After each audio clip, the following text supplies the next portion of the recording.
ऐसे उन्होंने भी अपनी थीसिस में, अपनी खोज में परमात्मा की ओर संकेत किया है। तो मैं आपसे ये नम्र निवेदन करना चाहता था कि परमात्मा है, इसमें लेस मात्र भी संदेह नहीं करना चाहिए। है जरूर, भले ही हम न जानते हो कैसा है, भले ही हम न जानते हो कहाँ है, ये बात को हम भले ही नहीं जानते हो, पर है, इस बात को जरूर मानना चाहिए। जो परमात्मा के अस्तित्व को स्वीकार कर लेता है, महत्व को स्वीकार कर लेता है, उसमें परमात्मा का अपनत्व आ जाता है। और जब परमात्मा का अपनत्व आ जाता है तो अखंड स्मृति, अगाध प्रियता उदय हो जाती है। इसी का नाम भजन है। अभ्यास का नाम भजन नहीं है, अभ्यास का नाम भजन नहीं है, स्मृति और प्रियता का नाम भजन है। तो वो प्रियता अपनत्व से उदय होती है, आवश्यकता से उदय होती है, और आवश्यकता अस्तित्व से सजीव होती है। आपका वैसे आवश्यकता तो है पर ऐसा है ही नहीं, ऐसा मान लो तो क्या कहोगे?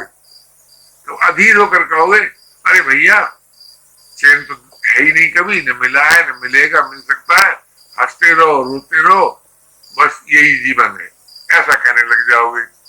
पर ऐसा कहना किसी मानव की, सजग मानव की बात ये नहीं है, ये हारे हुए मानव की बात है। ये जड़ता में आबद्ध हुए मानव की दशा है, ये दशा है, ये जीवन का सत्य नहीं है। जीवन का सत्य यही है कि जो चीज आज हमारे जीवन में हम में मांग के रूप में है, कल वो प्राप्ति के रूप में होना चाहिए। जो चीज मांग के रूप में है वो प्राप्ति के रूप में होना चाहिए, ये ध्रुव सत्य है। तो मैं ये आपसे निवेदन कर रहा था कि क्या आज हम और आप प्रभु का आश्रय ले सकते हैं, प्रभु आश्रित हो सकते हैं? क्या हम और आप आज अकिंचन और अचा हो सकते हैं? भाई उत्तर में कहना पड़ेगा, अगर होना चाहते हैं तो हो सकते हैं।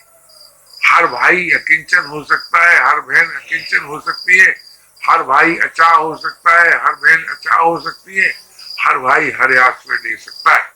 इसमें कोई संदेह की बात नहीं है, क्योंकि स्व के द्वारा ही आश्रय लिया जाता है। उसमें हेतु विश्वास है और इसमें हेतु ज्ञान है, अकिंचन और अचा होने में। तो ज्ञान का तत्व और विश्वास का तत्व प्रभु ने मानव मात्र को प्रदान ही किया है। हम जानते भी हैं, हम कुछ न कुछ मानते हैं, हमको मानना भी आता है। मानना ना आता हो तो बात है नहीं कि नहीं। क्या आया आता है कि नहीं? मानना और जानना आता है नहीं? बोलो। आता है। तो इसका मतलब ये हुआ कि हम आप सभी बड़ी ईमानदारी से अकिंचन भी हो सकते हैं, अचा भी हो सकते हैं, और प्रभु के आश्रय भी ले सकते हैं, हर आश्रय भी हो सकते हैं। हर आश्रय का इतना बड़ा ही महत्व मालूम होता है मुझे। अगर प्रभु आश्रय हमें प्राप्त हो गया तो फिर भय के लिए कहाँ स्थान है, चिंता के लिए कहाँ स्थान है? वो तो प्रभु आश्रय में तो भय प्रवेश कर ही नहीं सकता, चिंता प्रवेश कर ही नहीं सकती, निराशा कभी जीवन में आ ही नहीं सकती। अब आप सोचिए कि जीवन में से निराशा निकल जाए, भय निकल जाए, चिंता निकल जाए तो कैसा लगेगा आपको? कैसा मालूम होता है? भय चिंता निराशा से रहित जीवन कैसा मालूम होता है? बहुत बढ़िया।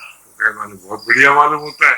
तो जो सर्वोत्कृष्ट जीवन है, जो सबसे ऊंचा जीवन है, वो हर भाई को, हर बहन को स्वधर्म और शरीर धर्म के पालन से मिल सकता है।